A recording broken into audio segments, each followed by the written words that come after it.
All right, what's going on, guys? Trev back again, here to bring you another video. This one's going to be doing another Walking Dead video for today, leading up to the 4th episode for The Walking Dead Season 10. In this one, we're going to give our thoughts on Siddiq possibly being a Whisper spy.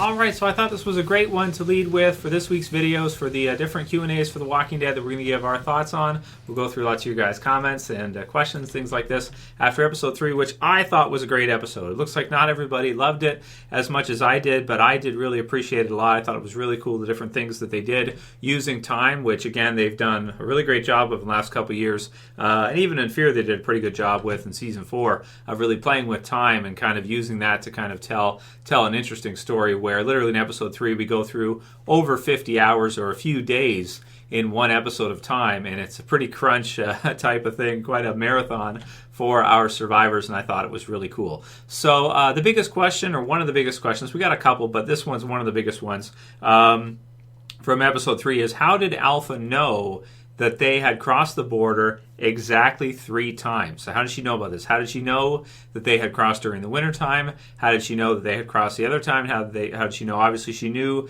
that they crossed for the satellite, because that was, a big blaze everywhere and everything like that. But how did she know specifically about the wintertime one? Because the wintertime one, we were to understand that the Whispers had gone during that time. They had left during that time. They had left for the winter because they live basically on the ground, and they're kind of nomadic, so they kind of travel around. But at the same time, they weren't there when Daryl and the others had gone across, and everybody had gone during the wintertime, Ezekiel and everybody. So how is it possible that Alpha knew about that, considering we know from the scenes in Season 9, near the end of Season 9, the last episode specifically, that the Whispers didn't return until after the wintertime. They had all left, and they were all gone, unless she either left a couple behind to keep tabs on them. Alpha even says, like, we've been gone too long, we need to head back, or they'll start to kind of relax, and this kind of thing. So they're kind of sort of stalking their prey. They're staying in close proximity to them. But we do know that they had full-on left during the wintertime, and so there's no way Alpha should know about that from our perspective. We didn't see any Whispers in and around them in the wintertime episodes. There was nobody who looked like a Whisperer. There was nobody spying on them. There was nobody shown to have known they were there.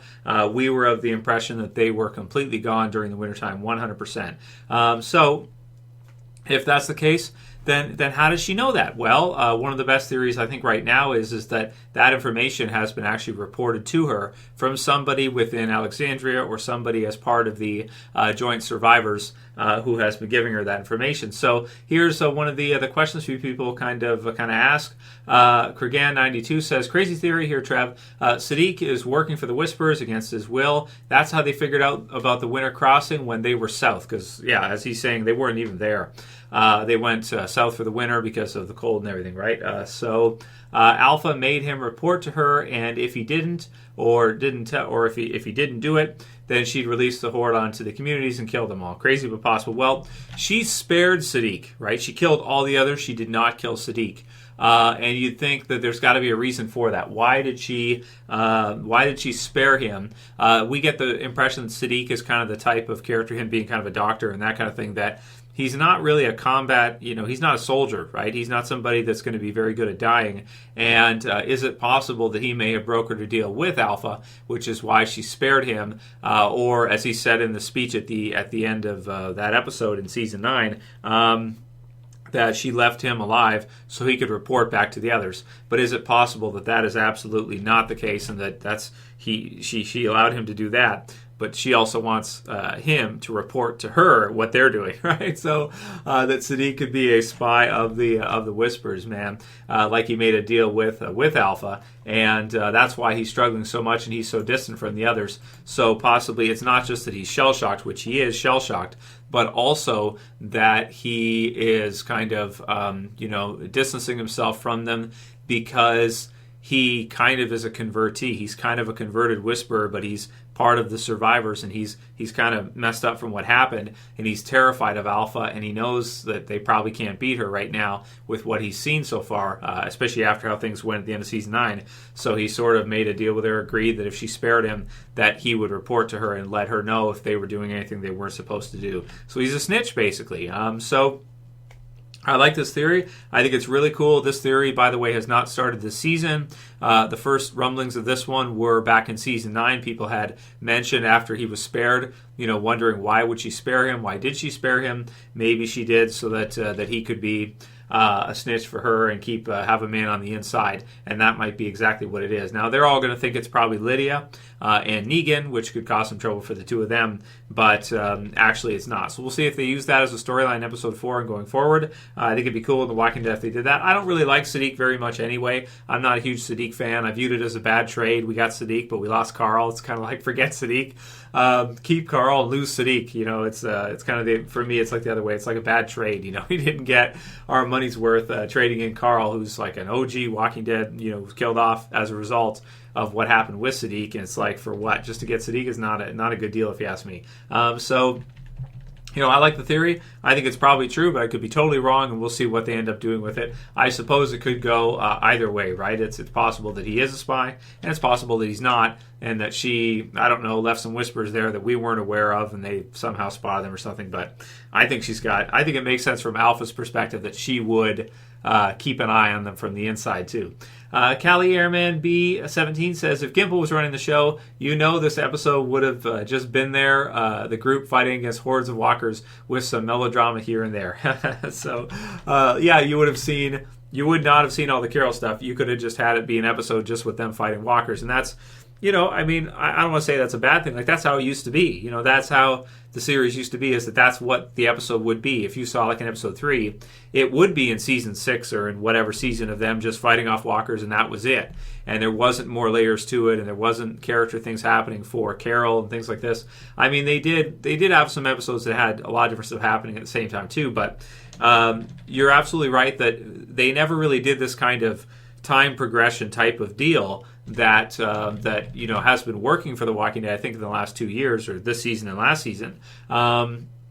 They never really did stuff like that too much, or at least they didn't do it in the same kind of way as we saw in this episode, which I thought it was really cool. The only thing is, I kind of like to see the walker action too, because again, that's something that we've had whole seasons dedicated to that, right? So, I guess they can't always do that, but it's got to be sort of like the walkers always have to be there, but they can't always be at the forefront as the main threat. Sometimes they have to take a back seat, as for example with the Whispers. As part of the Whispers, the walkers are sort of like they're subjugated to the Whispers because the Whispers can steer them and can do things with them. So, and maybe in this case it's not them at all. Maybe it's just the satellite, and that's all there is to it, right? Shelby Sweet says, Trev, Samantha Morton is doing so well with Alpha. Do you agree? It's crazy how all in she went with the character, shaved her head and all that. It's amazing. So I think she's really good, man. I think that she's one of the best villains the series has had. She's probably the best female villain the series has ever had. I think that's easy to say. And she's one of the better villains the series has had. I'd put her right up there with Shane, Negan, the Governor, probably even better than Gareth and the termites or the cannibals. She's really great, man. The Whispers are really scary, and that's another good thing for Sadeeq, is that we can kind of sense that terror and how frightening they are from his perspective. We get to kind of see it, and it makes sense that you would have somebody that would be that freaked out after seeing what he saw at the hands of Alpha and the Whispers. IB Sweet P2 says, was everything that happened with the Whisper in the gym real, or was it part of a hallucination? It's possible Carol shot a Whisperer and fell off fighting the zombies instead.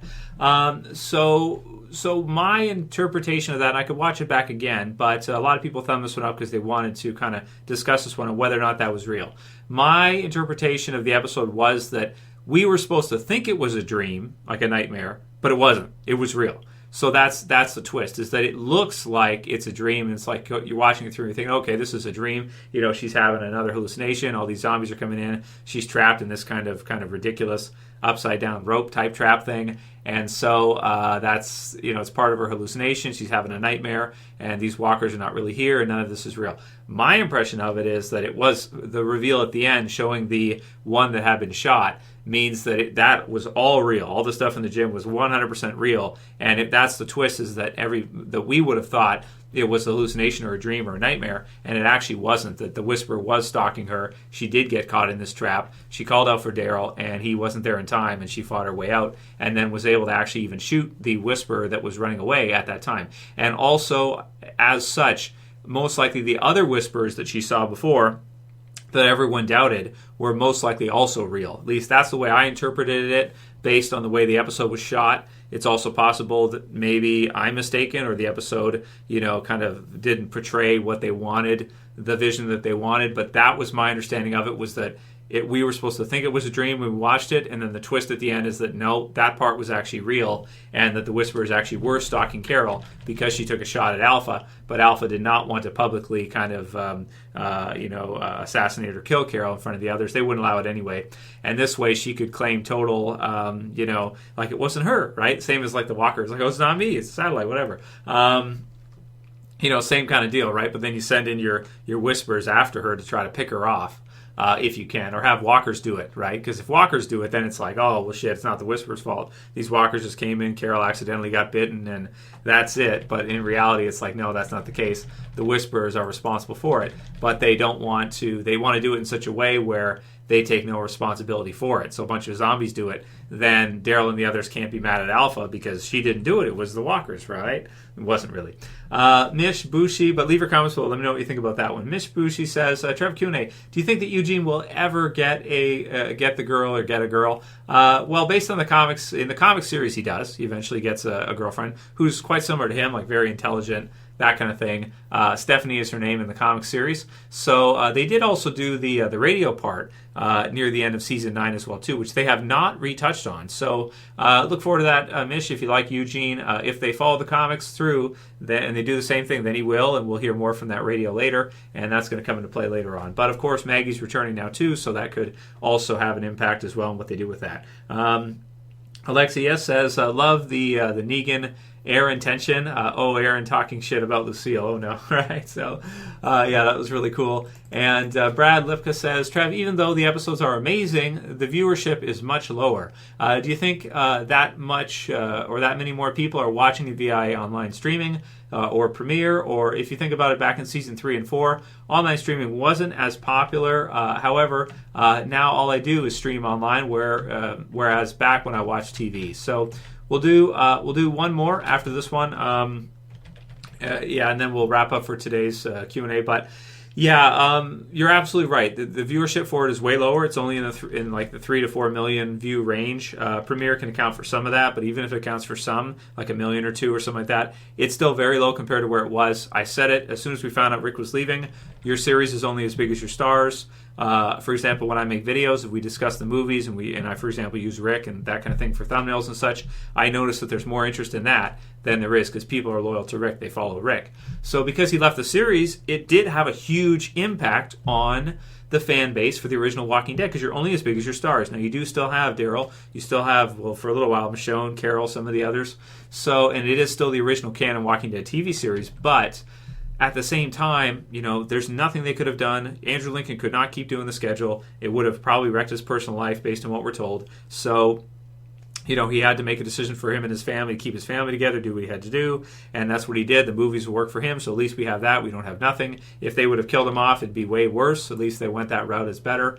But you're absolutely right. It is way down. I don't think that that streaming and Premiere can account for it entirely, but I'm glad they have Premiere so the series can continue on, even though it's not as popular as it was. 10 years is a long time, man. 16 episodes a year, hour-long episodes, and they added on another 16 for Fear, and it's been running for 5 full years now. That's a combined total of 14 years if you count Fear in, of Walking Dead, full-length TV series. And some of the Fear seasons had a lot in them too. Like if you look at season 3 of Fear and season 2 and stuff, there's a lot of episodes. They put a lot into it. It must have been very difficult to make, dams exploding and all this different stuff.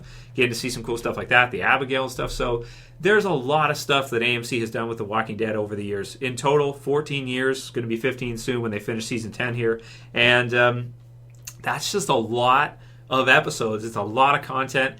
And everything runs its course. So maybe we'll do a video on that. Kind of people, I've been getting a lot of comments about the channel and stuff like that. So maybe I can do one on that. We can focus on that entirely. But I'll just say, kind of a quick preview for that. If we get into that, just everything runs its course. It's been on for a decade. We're all 10 years older than when it started.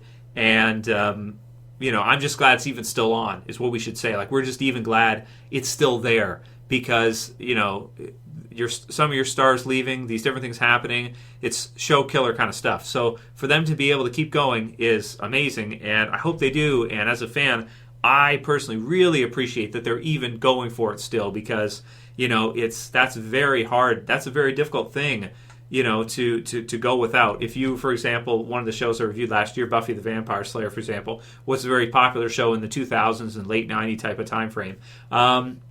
It was sort of like, you can think of it as kind of like similar to The Walking Dead, but not as good, not as popular. Like, cool for vampires were cool around that time. There was Angel spin-off series and stuff like that. Now zombies were the big thing with Walking Dead. So there's some similarities there. But during that kind of vampire popularity time, if you ever had lost Buffy during a season in Buffy the Vampire Slayer, could you imagine doing another season without her? Like, there's no, it would kill it right away. Like, it'd be like, it's dead right now. That's it. You're not going to do another season. You wouldn't even try it. So the fact that Walking Dead is strong enough to continue on without Rick is amazing. And the fact that they're making it so good, and I think some of their episodes they've done since he's been gone are really great, is also amazing. So we have to applaud them and appreciate everything they're doing. They are completely going against what you would expect to happen given what did happen in the last year since Rick's leave. I'm just happy it's still going, and thanks for Norman Reedus, thanks for Melissa McBride, thanks for Angela Kang, everybody who's still doing their thing, because after that happened, it's like the comics ended the next issue. They didn't have enough confidence to think, let's go on further. They just thought, okay, this is going, and then we'll just end it the very next one. TV series has gone past that, so awesome for them, man. I appreciate it because it's better than zero. I tell you that much. Especially from the comics. It's been a few months now since the comics ended. It's like, dude, just give us something. It's such a letdown for fans when you have nothing there for them because they're used to getting it. And then you don't. It's like, it makes you really sad. Lady Merle says, I've been subbed to your channel for years. Trev, haven't seen a video in a while, so I came to your channel and it's unsubbed me. I think YouTube gods are angry at you. Woo, I love The Walking Dead. So YouTube gods are angry at me. You're absolutely right. Not allowed to talk about flat earth, Trev, and conspiracy theories, right? You're not allowed to, so every time. I'm not going to do any more conspiracy theory videos. I love to do them. It's like a passion of mine. I love to research conspiracies and find out if I think they're true or not and kind of share my findings with you guys and give you guys my thoughts on certain ones. But unfortunately, it's something that it's a disagreeable area, so a lot of people really don't like it. And, is it possible also that the YouTube gods don't allow it too? And Google don't allow it too? Absolutely it is. So it's one of those where I'm not going to do them anymore because it's pretty obvious to me that we're not really supposed to talk about it. According to Google and that kind of stuff, it's like you can't. So we'll wrap it up here for today's Q&A, guys. Let me know what you think. Leave your comments below. Is Sadeeq a whisper spy? And which parts of the episode for Carol were hallucinations, specifically the gym sequence? And my impression was that the gym sequence and the whisper that she shot and the others that were following her, the 3 that were following her, were not a hallucination. They were real. If you like this episode or this video, please thumb it up below. You can share, you can favorite. Leave me more questions for the Q&As for this week, and I'll see you guys again soon. As always, it's Trev saying peace. Later, guys. See ya.